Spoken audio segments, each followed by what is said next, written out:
सभी को प्रभु यीशु मसीह के नाम से और एक बार हम सलाम और जय मसीह की बता रहे हैं। प्रभु हम सभी को मदद करे। पिछली एक हफ्ता प्रभु हमें संभाल कर रखा, उसके लिए हम प्रभु को धन्यवाद करेंगे। जैसे पिछले हफ्ते हम मनन कर रहे थे, प्रभु चंगाई देने वाला परमेश्वर है और हमने देखा कि एक मनुष्य को सदा चंगाई का जरूरत है। हम में से कई लोग यही सोच रहा था, मैं खुद भी ऐसा सोच रहा था, जब बीमार पड़ते हैं तब हमें चंगाई की जरूरत है। लेकिन हमने समझा कि लगातार रोज परमेश्वर हमें चंगाई देता है और उसका वजह से हम जिंदा है। अगर एक दिन भी चंगाई नहीं दिया तो वो एक दिन का चंगाई का कमी हमारे सेहत में पता चल जाएगा। एक दिन का नींद अगर गया, उस नींद के द्वारा जो रिपेयर वर्क होना चाहिए था वो नहीं होगा। एक दिन पानी कम हो गया तो पानी के वजह से जो क्लेंसिंग, जो हमारे शरीर को शुद्ध करना चाहिए था, वो नहीं होगा। एक दिन अगर हमारा कोई भी विटामिन का कमी हो तो उसका असर पड़ता है। वैसे ही रोज परमेश्वर हमें शुद्ध करता है। मैं एक गलती पिछली बार बताया, वो ये है, मैंने बोला कि टन के हिसाब से चमड़े हमारे शरीर से जाते हैं, तो उसके ऊपर मुझे डाउट हुआ और मैंने थोड़ा सा चेक किया तो मुझे समझ में आया मैं जो टन मेरा मन में समझ रहा था वो सेल्स का गिनती है।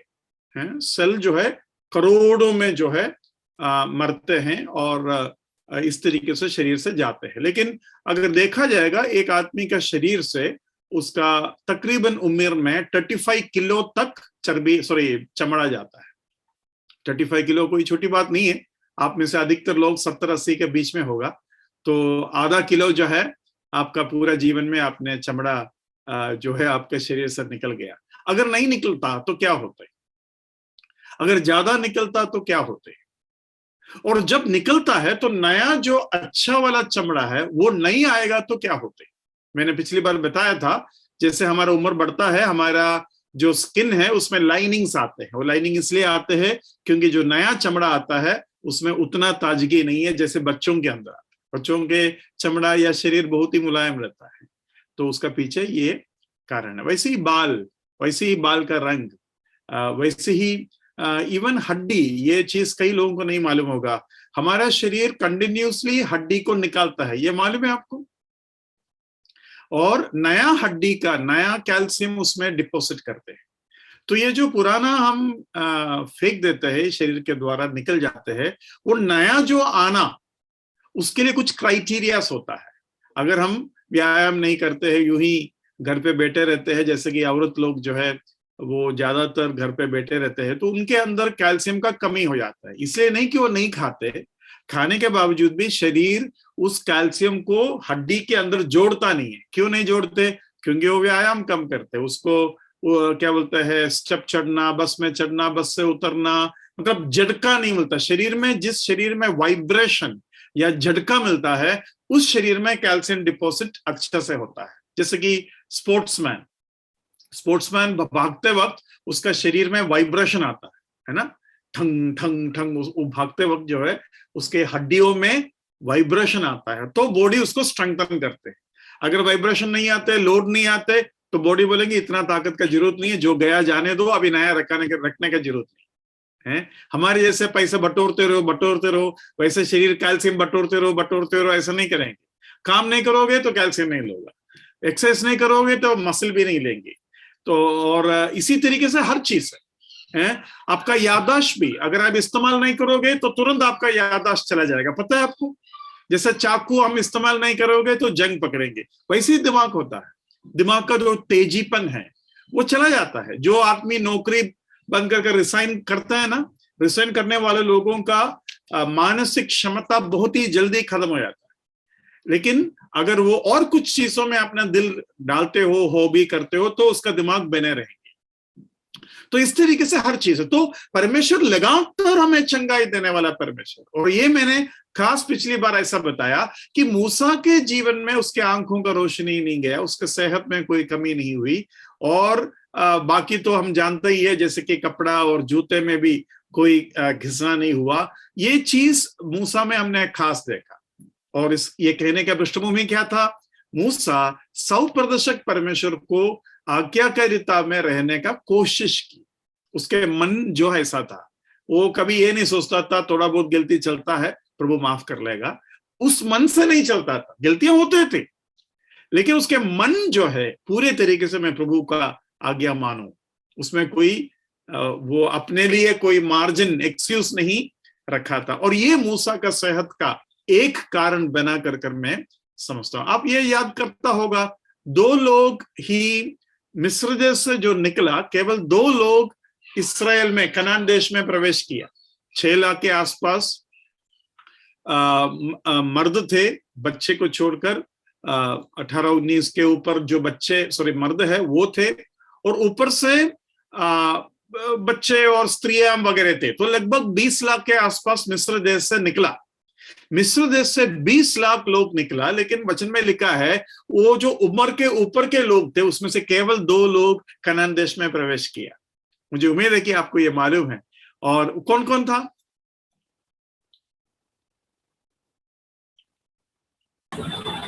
यहोशू या कालेब? योशुआ और कालेब। हाँ, कालेब के बारे में हम ऐसा पढ़ते हैं, 40वां उम्र में परमेश्वर ने उसको एक वादा किया था कि तुम जो है कनान देश में प्रवेश करेगा। और जब वो प्रवेश किया तब 80 हो गया था, और 80 में वो जोशुआ को आकर बोलता है मेरा सेहत में कोई प्रॉब्लम नहीं है, मैं फलाना को युद्ध कर जीतूंगा और वो पूरा इलाका मैं कब्जा करूंगा। 80 के उम्र में। कोई है जो 80 वाले मुझे सुन रहे? अम्मा आई है, प्रेज़ द लॉर्ड, जय मसीह की। हाँ, युद्ध के लिए चलो। ठीक है, तो हम देखते हैं कि ये जो सेहत है आज्ञाकारिता का वजह से उनको मिला। मैं एक उपदेश के रूप में नहीं बता रहा हूं, इसमें बहुत से गड़बड़ हो सकता है, तो ये डर मेरे अंदर जरूर है।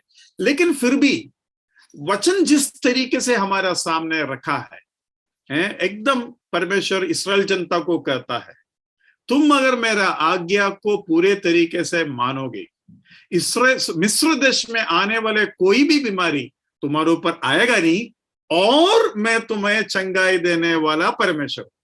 तो बीमारी जब आएगा नहीं तो चंगाई किस बात की? ये वो बात स्थापित करने के लिए मैंने आपको बताया कि हमें रोज चंगाई का जरूरत है।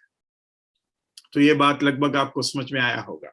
ठीक है, उसके बाद हमने ये पढ़ा कि नेक्स्ट रिडीमर या क्या बोलते, छुड़ाने वाला नस्तिकी रिश्तेदार होना चाहिए कर हमने पढ़ा था। और पिछली बार हमने ये देखा कि बोवस के जगह पर और एक आदमी था नस्तिकी रिश्तेदार, लेकिन वो तैयार नहीं हुआ, इसलिए वो अयोग्य ठहरा। लेकिन मैं ये बताना चाहता हूं, अगर वो तैयार हुआ होता तो क्या रूथ उससे शादी करना चाहती? है ना, रूथ का दिल तो बोवस से चिपके है ना। तो रूथ चाहेंगे कि वो जो नस्तिकी रिश्तेदार है वो मुझे नहीं छुड़ाए, लेकिन जो दूर के रिश्तेदार बोवस है वो ही मुझे छुड़ाए। ये बात मैंने क्यों छेड़ा, इस तरीके से मैंने क्यों बोला, याद आ रहा है? देखो, मैं जो सिखा रहा है ना, उसका कारण आपके मन में नहीं होगा तो आपको ये नहीं पता चलेगा मैंने ये बात क्यों बोला, है ना। कई बातें आपको समझ में आ रहा होगा, ये मुझे मालूम है, लेकिन मैं आपको ये पूछेंगे मैंने ये बात क्यों बोला, तो फिर आपको वो कनेक्शन मिलना पड़ेगा, तभी आप बोल पाएंगे। जैसे कि अभी मैं आपको पूछ रहा हूं कि रूथ नहीं चाहती बोवस के अलावा कितना भी नजदीकी रिश्तेदार हो कोई भी आकर मुझे छुड़ाए, तो ये मैंने क्यों बोला, ऐसा क्या बताने के लिए ये मैंने बोला। कुछ और वीडियोस दीजिए, चेहरा देखते तो अच्छा लगता है, खास करके प्रश्न पूछने के बाद। हाँ, थैंक यू ब्रदर।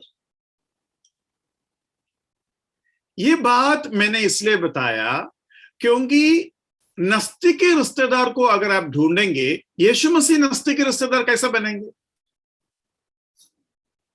है ना। यीशु मसीह हम अन्य जातियों के लिए नस्तिकी रिश्तेदार नहीं बन सकते। यीशु मसीह अगर हमारा छुड़ाने वाला बनना चाहिए तो उन सारे यहूदियों को भी कैसा बचाते, तो हमने देखा कि बोवस के बीच में एक आदमी था, वो अयोग्य ठहरने के बाद बोवस सबसे नजदीकी रिश्तेदार बन गया। अभी सोचो, मुझे बच्चे नहीं है, मैं बुढ़ा हो गया और मैं मर गया, तो मेरा जायदाद किसको जाएंगे? जो सबसे नजदीक में है उसको जाएंगे, है ना। अगर कोई भी नजदीकी रिश्तेदार नहीं है और किसी को पता नहीं, कोई ना कोई तो होगा ना रिश्तेदार दुनिया में, लेकिन उनको पता नहीं है कि मेरा ऐसा जायदाद पड़ा हुआ है और किसी के पास नहीं जा रहा है, तो ये मेरा जायदाद किसके पास जाएंगे पता है? गवर्नमेंट के पास। हाँ, गवर्नमेंट को जाएंगे, है ना। तो नजदीकी रिश्तेदार कौन बन गया? मोदी जी बन गया। है ना। तो वैसे ही हमें समझना है कि यीशु मसीह दुनिया में मनुष्य बनकर आया, लेकिन आदम से लेकर आज तक मुझे बचाने के लिए योग्य कोई नहीं आया। तो नजदीकी रिश्तेदार कौन बना? प्रभु यीशु मसीह बना। ये चीज बताने के लिए मैंने वो बात बताया था। उसके बाद मैंने आपको ये बताया था कि हमारे अंदर जाति प्रथा नहीं, हम नीचे जात ऊंचा जात नहीं मानते हैं। हम सभी के साथ बैठते हैं, सभी के साथ खाते हैं, और हम एक ही मेज से रोटी से और प्याला से भाग लेते हैं। आजकल प्याला एक से ज्यादा हो गया, ये बात आपको मालूम है, लेकिन फिर भी उसको हम इस तरीके से करते हैं, एक ही प्याला से हम अलग अलग प्यालाओं में उसको बांटते हैं ताकि प्रॉब्लम ना हो। और आजकल कुछ कलीसिया में ऐसा भी है, 3-4 प्याला में डालेगा, और जो प्याला इस्तेमाल करते हैं वो मुंह को ना छूते हुए पीने का कोशिश करते हैं। और रोटी तो चलो इतना समस्या नहीं है, रोटी तोड़कर लोग खाते हैं। तो ये क्यों ऐसा करते हैं? इसलिए ऐसा करते हैं ताकि हम एक ही प्याला का भागीदार बने, एक प्रभु यीशु मसीह का शरीर से हम भागीदार बने। तो ये है उसका मुख्य उद्देश्य।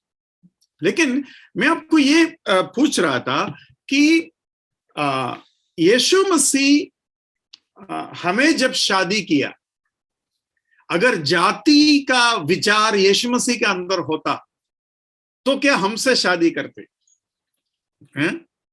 हम नीचे जात वालों से या ऊंचे जात वालों के बीच में शादी जो नहीं हो रहा है, उसका कारण मैंने बताया, वो नहीं चाहते हैं कि उनके कल्चर, उनके तौर तरीका, उनके जो भी कमी घटिया हैं वो हमारे परिवार में आए। ये होगा एक विचार। दूसरे तो ऐसा भी विचार है, नगर के लड़की मुंबई के लड़का से शादी नहीं करना का, पता नहीं डिस्ट्रिक्ट का भी डिफरेंस है, वो क्यों होता है मुझे समझ में नहीं आ रहा है। लेकिन कुछ भी होने दो, अगर ये विचार किसी के अंदर होना चाहिए, वो परमेश्वर के अंदर होना चाहिए कि परमेश्वर पिता ये कहे कि मेरा पुत्र को पाप में जन्मा, पाप में जीकर, पाप के स्वभाव के शरीर के अंदर रहने वाले इन मनुष्यों के साथ मेरे बच्चे का रिश्ता, मेरा बेटा का रिश्ता कभी ना हो। उल्टा परमेश्वर ने यह सोचा कि यीशु मसीह के अंदर बहने वाला चिकनाई, यीशु मसीह के अंदर बहने वाले गुण हम कलीसिया के अंदर आवे और हम पुत्र के जैसा बन जाए। ये मन कितना बड़ा मन है? तो कल मैं आपको पूछूंगा, ब्रदर, ये जात प्रथा और शादी में लेने देने के बारे में मैंने बाइबल क्लास में सिखाया था। क्यों सिखाया? तो ये कनेक्शन आपके मन में आना चाहिए। अरे परमेश्वर मनुष्य के साथ शादी किया, वो बताने के लिए उसका तैयारी, उसका मनसा, प्रभु तैयार था। प्रभु को कोई हिचकिचाहट नहीं था कि मेरे गुण, ईश्वरीय गुण मनुष्यों के अंदर आवे और मनुष्य यीशु मसीह जैसा बने। परमेश्वर को उसमें कोई प्रॉब्लम नहीं है ना।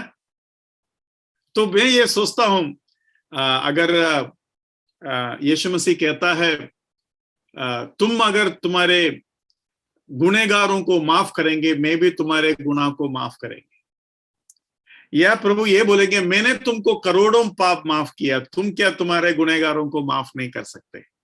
वैसे ही अगर कोई शादी आपके पास आए, शादी का प्रस्ताव आपके पास आए, और उस शादी को केवल जात के वजह से या ऐसा कुछ कारण का वजह से आप मना कर रहे हो, तो प्रभु ऐसा भी कह सकते हैं, मैं अगर तुमसे शादी कर सकता है तो क्या तुम इससे शादी नहीं कर सकते? अगर प्रभु ऐसा कहेंगे तो हम क्या उत्तर देंगे, है ना? कभी कभी मैं गुस्से में बच्चों को डांटता हूं या उनको मारता हूं, अभी नहीं, जब वो छोटे थे तो प्रभु मुझे याद दिलाता था, तुम्हारा स्पीड में अगर मैं तुमको मारता तो, है ना? और कभी कभी कोई भी गुनाह कोई भी करते हैं तो उनको माफ करने में अगर हमको प्रॉब्लम है तो प्रभु यही बोलते हैं, क्या मैं तुम्हारे करोड़ों पाप जो रोज माफ कर रहा है, उसके हिसाब से देखा जाएगा। तो तुम्हारे उसको अच्छे से समझने के लिए ये एक बहुत अच्छा तरीका है। सोचो कि आप मुझे 1 करोड़ रुपया देना है, 1 करोड़ रुपया देना है। किसका नाम लो? एबेनेजर का ही नाम ले लेते हैं। एबेनेजर, मुझे 1 करोड़ रुपया देना है और मैं एबेनेजर को बोल रहा हूं, ब्रदर आपको सुबेदार भाई 1000 रुपया देना है ना? हाँ, वो 1000 रुपया देना है मुझे, उसने मेरे से कर्ज लिया था, उसका 1000 माफ कर दो, मैं तो आपका 1 करोड़ माफ कर दूंगा। तो एबेनेजर ब्रदर कितना खुशी से माफ करेंगे? वो खुशी का लेवल मुझे चाहिए है? वो तो मुझे ये बोलेंगे, ब्रदर आप मुझे अगर 1 करोड़ रुपया माफ करेंगे, मैं उसको उल्टा 1 और 1000 दे दूंगी, है ना? देखो हमारा प्रॉब्लम क्या है, हम नहीं समझते कि कितना पाप प्रभु ने हमसे माफ किया है। कोई भी व्यक्ति से आपको अगर माफी देना हो, बस इतना सोचिए उस माफी। इसलिए यीशु मसीह जब स्वर्ग के प्रार्थना के बारे में जब सिखाया, कहा ना, जैसे हम अपने गुनहगारों को माफ करते हैं वैसे ही हमारे गुनाहों को आप माफ कर। उसमें कंडीशन आपने खुद परमेश्वर को बोल दिया, जैसा हम माफ करते हैं वैसे आप कर लो। मतलब आप नहीं करेंगे तो परमेश्वर भी नहीं करेंगे, है ना?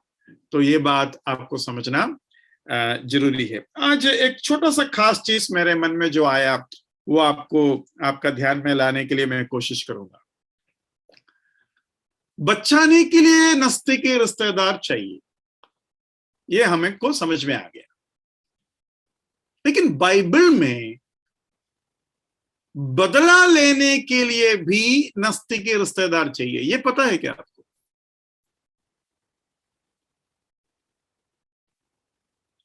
मतलब बदला लेने वाला नजदीकी रिश्तेदार का एक नाम ऐसा है, बदला लेने वाला।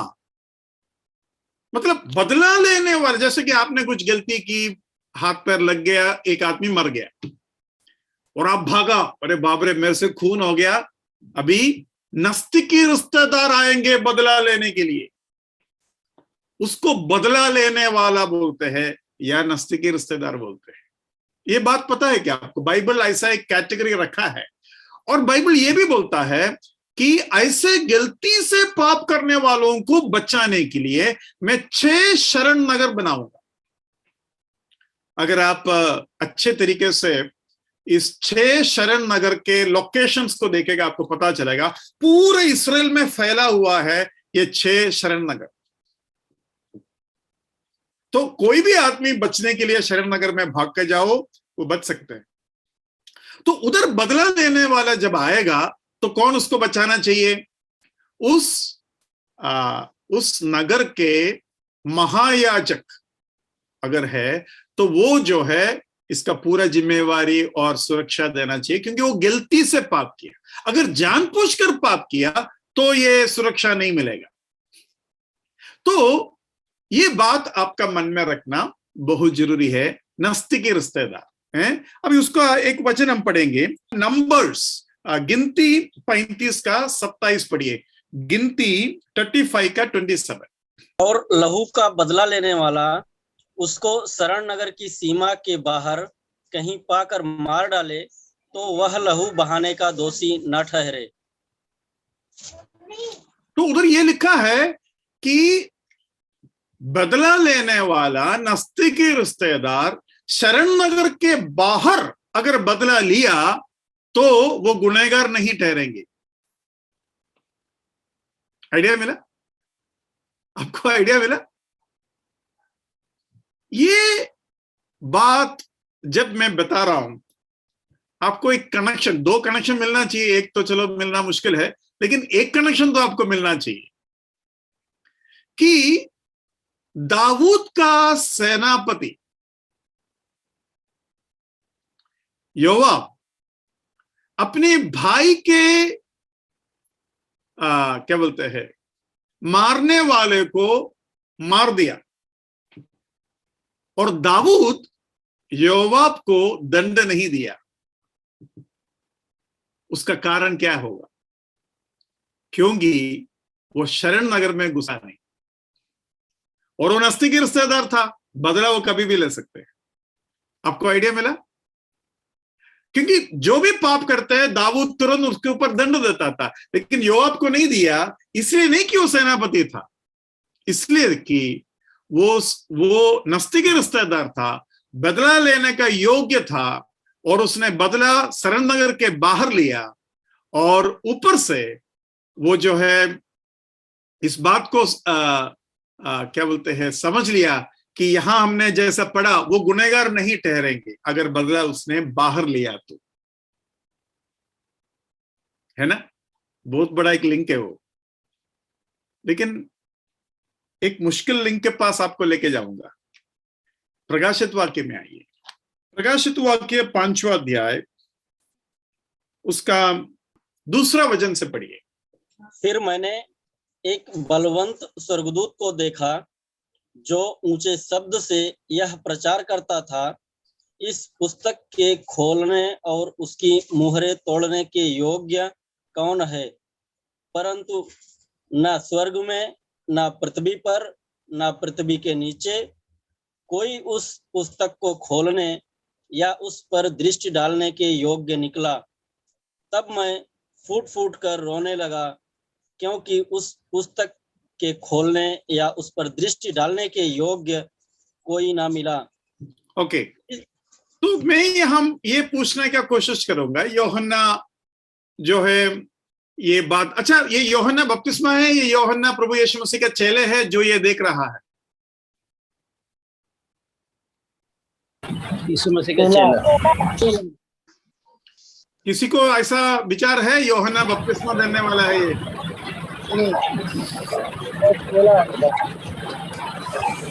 ठीक है, तो हम देखते हैं कि यूहन्ना ये देख रहा है कि एक बहुत ताकतवर स्वर्गदूत चिल्ला चिल्ला कर स्वर्ग में खड़े होकर ये कहता है, कोई है क्या इसके मोहर खोलकर पढ़ने का योग्य? और उसके बाद देखते हैं स्वर्ग में, पृथ्वी के नीचे कोई भी नहीं मिला, कोई भी नहीं मिला। और तब यूहन्ना एकदम रोने लगे। मेरा प्रश्न यह है, यूहन्ना क्यों रोता है? अभी जो मैंने जो बातें कहा उसके पृष्ठभूमि में अगर इसको पढ़ोगे तब आपको समझ में आएगा कि यूहन्ना क्यों रो रहा था।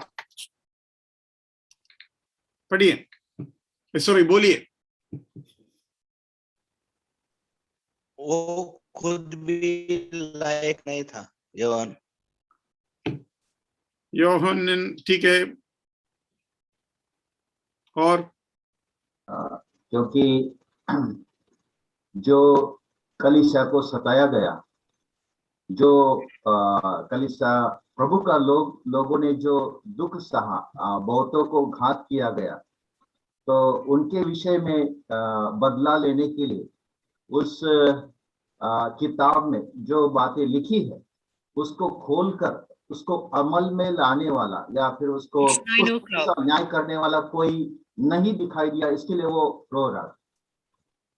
मतलब एक तरीके से यूहन्ना ये कह रहा था, मेरा नजदीकी रिश्तेदार कोई नहीं है ताकि मेरे लिए कोई बदला ले, है ना? ये बहुत बड़ा दुख की बात है। मेरे ऊपर इतना सताव हो रहा है। ऊपर से आप जानते हैं यूहन्ना ये कहां देख रहा था? पतमोस के टापू में देख रहा था। पतमोस, सॉरी, यूहन्ना को ऑलरेडी इतिहास कहता है ऑलरेडी तेल क्या बोलते हैं, उबलता हुआ तेल में डाला था और वो मरा नहीं, और उसके बाद उसको यहाँ आकर छोड़ा कर हम पढ़ते हैं। तो यूहन्ना एकदम अकेला है, और जब उसको समझ में आया, बदला लेने का जब टाइम आया, तो कोई भी योग्य नहीं है। तो छुड़ाने वाला और बदला लेने वाला, मैं आपसे पूछ रहा हूं, नजदीकी रिश्तेदार क्यों बने? बदला लेने वाला कोई भी होगा तो चलेगा ना? नहीं, मुझे प्यार करने वाला बदला लेना चाहिए, और मुझे प्यार करने वाला मेरा छुड़ाने वाला होना चाहिए। ये बहुत जरूरी है, और प्रभु ये बात का स्थापित करना चाहता है, तुम्हारा सबसे नजदीक और तुमसे सबसे ज्यादा प्रेम करने वाला मैं हूं, चाहे छुड़ाने की बात हो, चाहे बदला लेने की बात हो। तो बदला में भी हम देखते क्या है? हम बदला में भी बदला नहीं देखते, हम यीशु मसीह को हमें प्यार करने वाला और नजदीकी रिश्तेदार के रूप में देखकर आनंद मनाते। अरे कोई है मेरे लिए, है ना? कभी कभी घर में कोई कुछ बोले और आपको घर में कोई सपोर्ट नहीं दिया हो, तो बहुत दुख लगता है। लेकिन कभी कभी माँ या बाप या पत्नी या पति या बच्चे आपको सपोर्ट करेंगे, तो आपको बहुत अच्छा लगता है ना? अरे कम से कम तुम तो बोला मेरे लिए, सभी लोग मेरा विरोध बोल रहा था, कम से कम तुमने मेरे लिए बोला, है ना? तो ये बात है। तो यीशु मसीह हम विश्वासियों को बदला का तसली नहीं दे रहा है।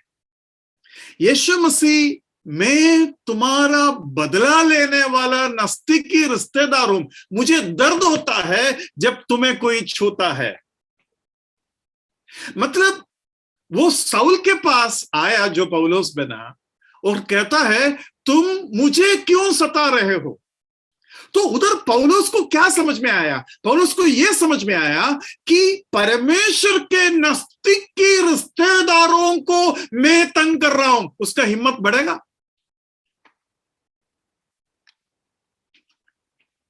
भाई बहनों, जब यीशु मसीह स्वर्ग में जाने के बाद वो शाऊल को आकर ऐसा कहता है कि तुम मुझे क्यों सता रहे हो, और ये बात पतरस ने और क्या बोलते हैं, अंद्रेयोस ने, थॉमस ने सुना। शाऊल आकर बोल रहा है, अरे यीशु मसीह मुझे दमस्कस में दर्शन दिया। अच्छा, फिर क्या हुआ? अरे फिर हमारे साथ में जितने भी लोग थे सब गिर गए, और मेरे आंख जो है अंधा हो गया। फिर क्या हुआ? यीशु मसीह ने क्या बोला?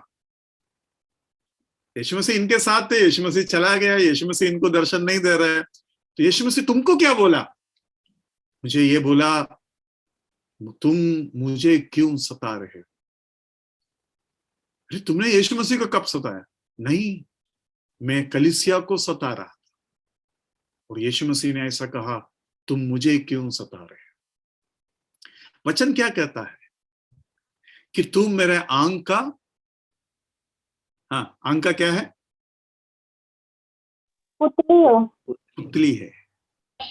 किसी ने ऐसा कहा, एक तरीके से परमेश्वर ये बता रहा है हम विश्वासियों को, बेटा तू मेरे आंख के अंदर देख। तो किसी के आंख के अंदर जब हम देखता है तो हमें क्या मिलता है मालूम है? अपना ही छाया, अपना ही फोटो उसमें मिलता है, अपना ही, अपने आप को उसके अंदर देख पाएंगे। तो बोलते तुम देखो यहां है, कोई तुमको छुएगा नहीं। भाई बहनों, ये प्रेम को करीबी से समझना, उसको सराहना और उसके आराधना करना, मेरा नजदीकी रिश्तेदार। अब ये भी है, जब बोअज के पहले वाला आदमी मना कर दिया, वो तो योग्य था लेकिन मना कर कर अयोग्य बना, तो बोअज भी तो ऐसा सोच सकता है, अरे इसको नहीं चाहिए तो मुझे भी नहीं चाहिए। कभी कभी होता है ना, माँ बाप को देखने के लिए बच्चे लोगों के बीच में लड़ाई झगड़ा होता है। अरे तुम नहीं देखते, फिर मैं क्यों देखूं।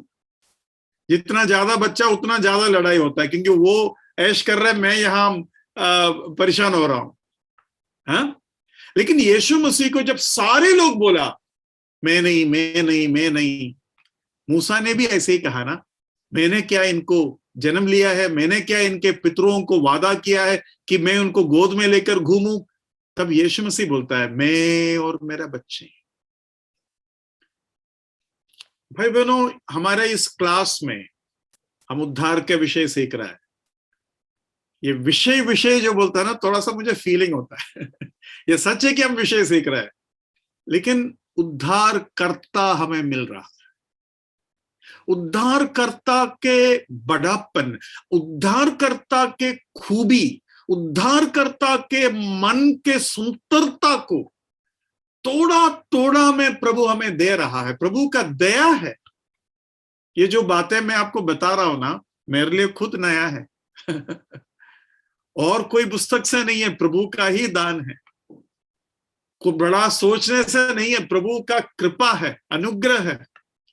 लेकिन मैं आपको बोलता हूं, यीशु मसीह के खूबी, यीशु मसीह के सुंदरता, उसके मनसा, हम नीचे जात वाले मनुष्य के अंदर ईश्वरीय गुण आकर हम ईश्वर जैसा बने, ये उनका मनसा था।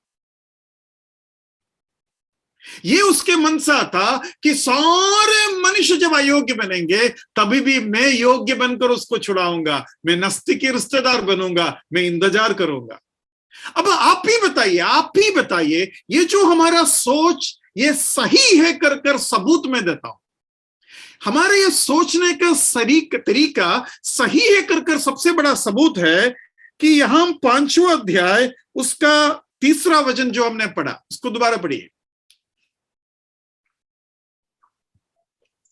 परंतु न स्वर्ग में, न पृथ्वी पर, न पृथ्वी के नीचे कोई उस पुस्तक को खोलने या उस पर दृष्टि डालने के योग्य निकला। देखो, इसका कोई जरूरत है क्या? ये प्रोसेस, इस प्रोसेस का जरूरत है क्या? अरे स्वर्ग में परमेश्वर का सामने एक पुस्तक है, उस पुस्तक को खोलने के लिए स्वर्गदूत को यह बोलना जरूरी है क्या? स्वर्गदूत को अभी ये जो जिस तरीके से लिखा है उस तरीके से हमें ये समझ में आता है, जब से पृथ्वी शुरू हुआ है, जब से मनुष्य के जात शुरू हुआ है, तब से ये चीज देखा जा रहा है कौन है योग्य। तभी तो हम बोल सकते हैं कोई भी योग्य नहीं निकला मतलब ढूंढा गया, देखा गया, खोजा गया और निकला नहीं, मतलब 6000 साल के टाइम पीरियड उसके पीछे गए, प्रोसेस उसके पीछे गए। नहीं गया तो भी सोचो कि उसी वक्त देख रहा था, तभी भी उसका जरूरत क्या था? ये बेकार के एक्सरसाइज, बेकार के प्रोसेस का क्या जरूरत था कि मनुष्यों के बीच में कोई योग्य है क्या देखना क्या जरूरत था? जरूरत इसलिए था क्योंकि नस्ती के रिश्तेदार पहले वो लोग थे, लेकिन बदला लेने के लायक, बदला लेने का प्रेम, बदला लेने का दर्द। अभी देखो, योआब के अंदर वो दर्द था, मेरे भाई को इसने मारा। वो दर्द, मुझे मारने वालों के विरोध में जो दर्द होना चाहिए, जितना यीशु मसीह के अंदर है उतना और किसी के अंदर नहीं। हाँ मेरे प्यारे भाई बहनों, बाइबल में बहुत सुंदर एक वचन है, आप बदला मत लो, क्योंकि वचन में लिखा है। कैसे लिखा है? आप में से किसी को वो एग्जैक्ट वर्ड पता है तो बोल सकते हैं, मराठी में हो या हिंदी में। क्योंकि बदला लेना मेरा काम है। हाँ, बदला लेने वाला परमेश्वर है, लेकिन हम हमेशा ये बात को जानते हैं बदला लेने वाला परमेश्वर है। हम ये बात को नहीं जानते हैं कि परमेश्वर ऐसा इसलिए कहा, मैं तुम्हारा नजदीकी रिश्तेदार हूं और मुझे दर्द होता है, मैं बदला लूंगा।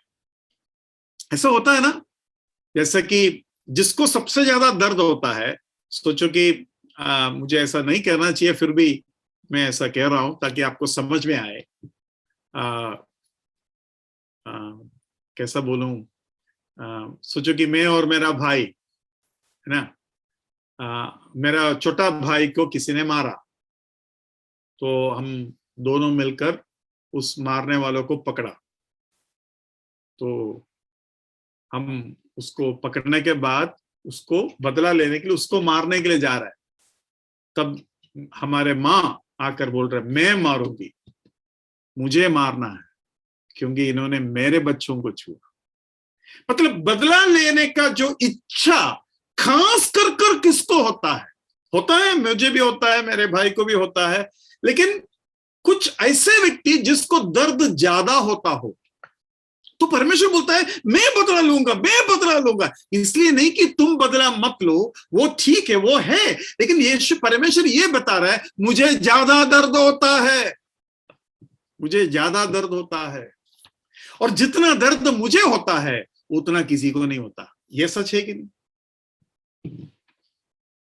हम में से कौन ऐसा दावा कर सकता है, ब्रदर मुझे परमेश्वर से ज्यादा दर्द होता है जब फलाना फलाना को मारते हैं? तो मेरा भाई बहन माँ बाप जो भी है, कौन दावा कर सकते हैं?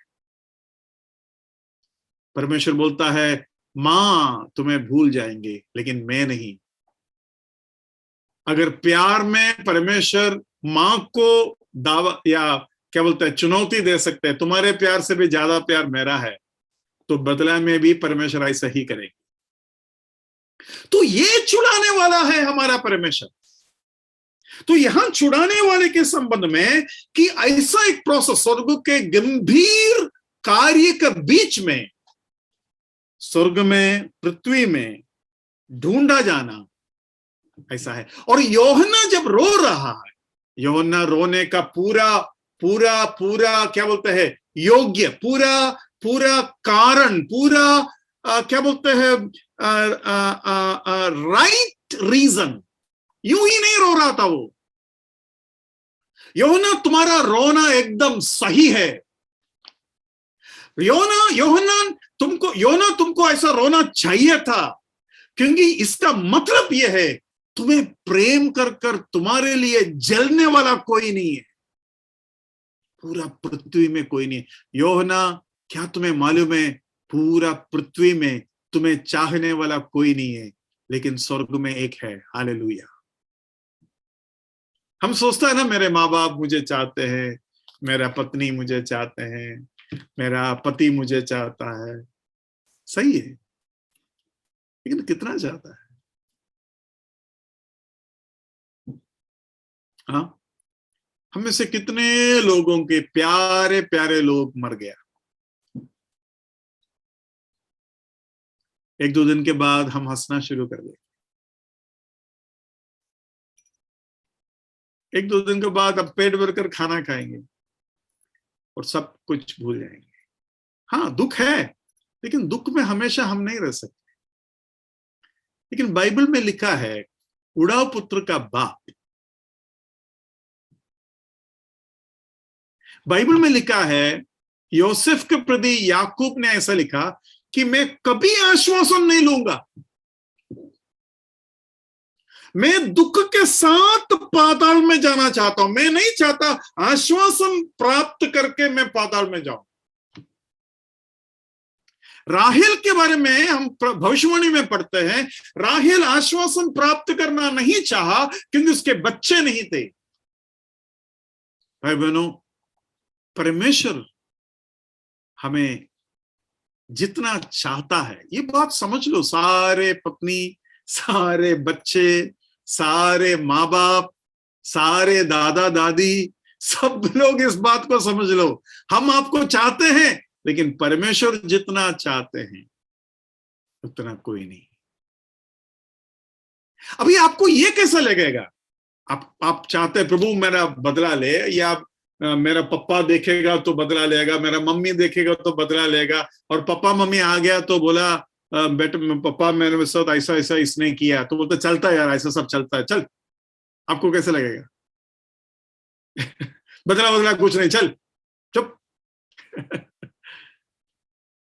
अब यहाँ यूहन्ना के रोने के बारे में भी आपको एक चीज समझना जरूरी है। उसका 4वां वचन पढ़िए, 4। तब मैं फूट फूट कर रोने लगा, ओके, क्योंकि वो हिंदी में एक्चुअली ठीक से नहीं लिखा है। कोई मराठी पढ़ के देखिए, हम देखते हैं मराठी में है कि नहीं। ही गुंडाळी ओढावयास किंवा तिच्यात पाहावयास योग्य असा कोणी अडला नाही, म्हणून मला फार रडू आले। हाँ, फार रडू आली मतलब उसका मतलब क्या है? वो जो फ्रेज है फार रडू आली, उसका जो मतलब आप क्या समझते हैं? उसका मीनिंग मुझे बताने का कोशिश कीजिए। बहुत रोने आया। हाँ, बहुत रोया। बहुत रोया मतलब काफी समय तक रोया। इंग्लिश में भी सेम मीनिंग है। इंग्लिश में लिखा है सो आई वेप्ट मच। सो आई वेप्ट मच मतलब मैं बहुत रोया। फूट फूट कर रोआ सर। हाँ, नहीं, फूट फूट कर जो रोया है ना, उसमें आप फूट फूट कर 1 सेकंड में भी रो सकते हैं, 10 सेकंड में रो सकते हैं, 1 मिनट में रो सकते हैं। लेकिन ये जो मीनिंग है ना, मैं बहुत देर तक रोया, मैं बहुत रोया।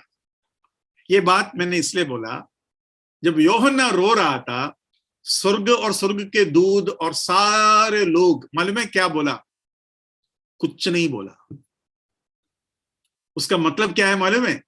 अरे यार, उसको रोने दो, थोड़ा देर रोने दो। थोड़ा देर रोएगा ना, थोड़ा आश्वासन मिलेगा, क्योंकि ये एक सच्चाई है। पूरा पृथ्वी में यूहन्ना को चाहने वाला कोई नहीं मिला, बदला लेने के लायक कोई चाहने वाला नहीं मिला। मेरा चाहने वाला, मेरा बेटा, मेरा बीवी, मेरा कलीसिया के लोग, मनुष्य के ऊपर भरोसा रखना बेकार है, बेवकूफी है, वो गलतफहमी है। मेरा चाहने वाला यीशु मसीह के अलावा कोई नहीं। तो यूहन्ना को रोने दिया ताकि उसका एहसास, ताकि उसका फीलिंग उसको समझ में आए। और जब आखिर में जब यीशु मसीह को पेश किया जाएगा, वो यीशु मसीह को कितना प्यार करेंगे। मेरा नास्तिक रिश्तेदार मुझे छुड़ाया, मेरा नास्तिक रिश्तेदार मेरा बदला लेने के लिए तैयार है। लेकिन बात यह है, और कोई नहीं निकला। बोअज के पहले नास्तिक रिश्तेदार था, लेकिन उसके अंदर रूत के लिए कोई प्यार नहीं था। अभी ये नास्तिक रिश्तेदार रूत को अगर कोई मारते, ध्यान से सुनना, रूत को अगर कोई मारते, ये नास्तिक रिश्तेदार बदला लेने के लिए जाएंगे?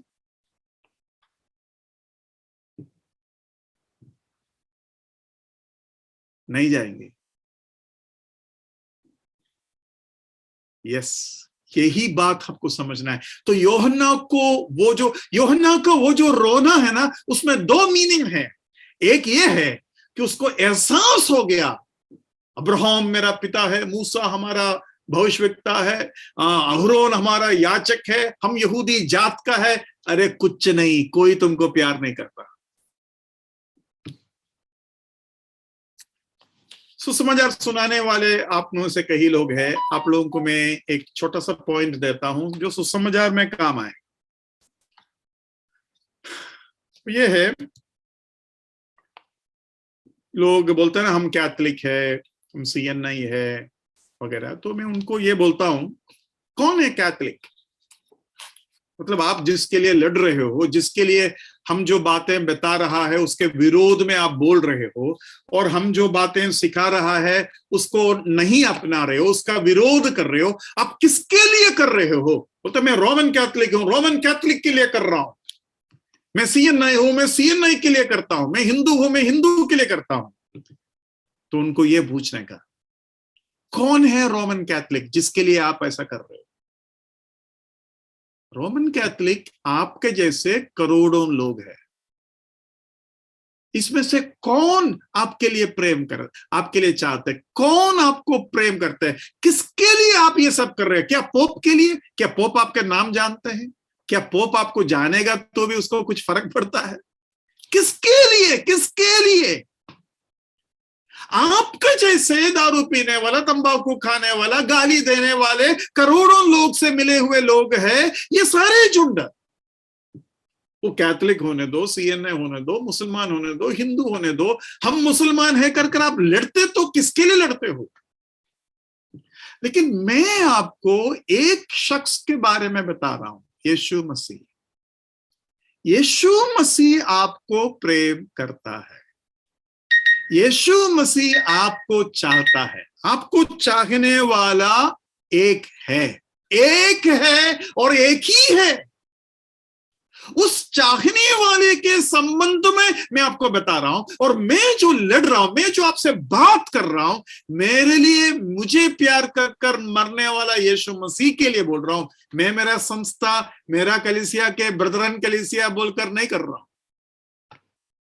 मैं ब्रदरन कलीसिया का सेवक नहीं हूं, मैं यीशु मसीह का सेवक हूं। किसके लिए? आप उसको पूछो तो वो एक बार अगर ढूंढेगा ना तो उसको समझ में आएगा मैं किसके लिए कर रहा हूं, मैं उसके लिए या इसके लिए। अरे करोड़ों लोग हैं, किसके लिए कर रहा हूं उसको समझ में आ जाएगा। वो किसी के लिए नहीं कर रहा है।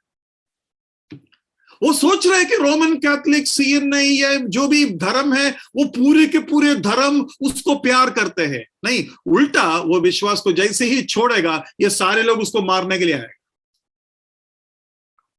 तो ये बहुत बड़ा एहसास है जो खास कर मैं बहनों को बताना चाहता हूं, क्योंकि बहन लोगों के एक विचार है, अरे मेरा पप्पा मुझे प्यार करता है, मेरा पति मुझे प्यार करता है, अरे मेरे बच्चे तो मुझे बहुत प्यार करता है। मतलब उसका जो प्रेम का जो नाता, जो जड़ है ना, वो बहुत ही नजदीकी रिश्तेदारों से जुड़े हुए हैं। मैं उसको काटना चाहता हूं और यीशु मसीह के साथ आपके जोड़ को पक्का करना चाहता हूं।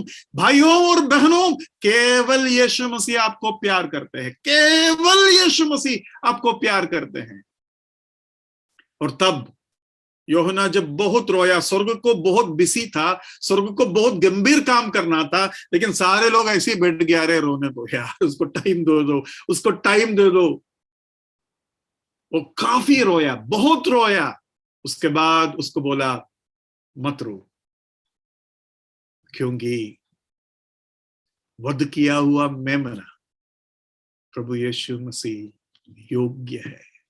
हमारा ध्यान आज तक उसकी योग्यता के ऊपर गया, लेकिन हमारा ध्यान इस पर जाना चाहिए था, मुझे प्रेम कर मेरा नजदीकी रिश्तेदार प्रेम के वास्ते मेरे लिए योग्य बना। उस भाग को हम पढ़ेंगे, उसके 5-6 पद पढ़ी। इस पर उन प्राचीनों में से एक ने मुझसे कहा, मत रो, देख यहूदा के गोत्र का वह सिंह जो दाऊद का मूल है, उस पुस्तक को खोलने और उसकी 7 मुहरें तोड़ने के लिए जयवंत हुआ है। उसके अगली पद भी पढ़ी। तब मैंने उस सिंहासन और चारों प्राणियों और उन प्राचीनों के बीच में मानो एक वध किया हुआ मेमना खड़ा देखा। उसके 7 सींग और 7 आंखें थी। ये परमेश्वर की 7 आत्माएं हैं जो सारी पृथ्वी पर भेजी गई हैं। बस यूहन्ना उस मेमना को जब देखा, उस सिंह को जब देखा जो यहूदा का वंश है, दाऊद का पुत्र है। जैसे योनाथान के बारे में लिखा है ना कि दाऊद के साथ उसके आत्मा, उसके प्राण चिपक गया। पहले बार दाऊद से मिल रहा था योनाथान, चिपक गया। वैसे ही यूहन्ना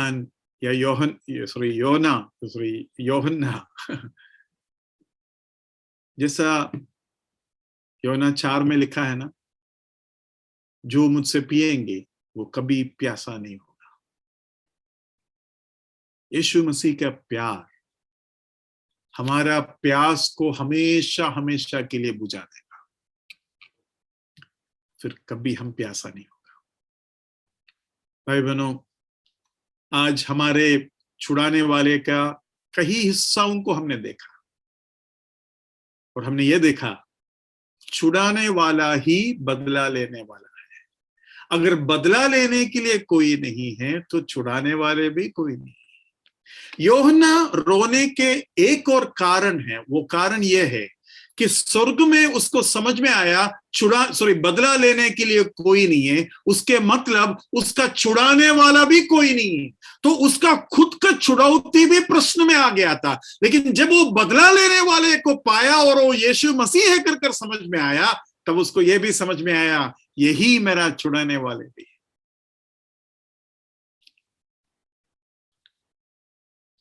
कितना बड़ा स्वर्ग के जीवन का तसल्ली यीशु मसीह का प्रेम है, स्वर्ग का आनंद, स्वर्ग का शांति, स्वर्ग का तसल्ली, ये स्वर्ग का तृप्ति। हम जो तृप्त होता है ना, यीशु मसीह बोलता है तुम कभी प्यासा नहीं होगा, वो इसके बारे में है। यीशु मसीह का प्रेम है वो, उसका हम आराधना करेंगे, स्तुति करेंगे, आनंद मनाएंगे, घमंड करेंगे। इसलिए बाइबल में लिखा है अगर मैं घमंड करूंगा तो यीशु मसीह और उसके क्रूस पर करूंगा, क्योंकि वो है सब कुछ। प्रभु आपको सहायता करे। प्रभु के नाम की महिमा।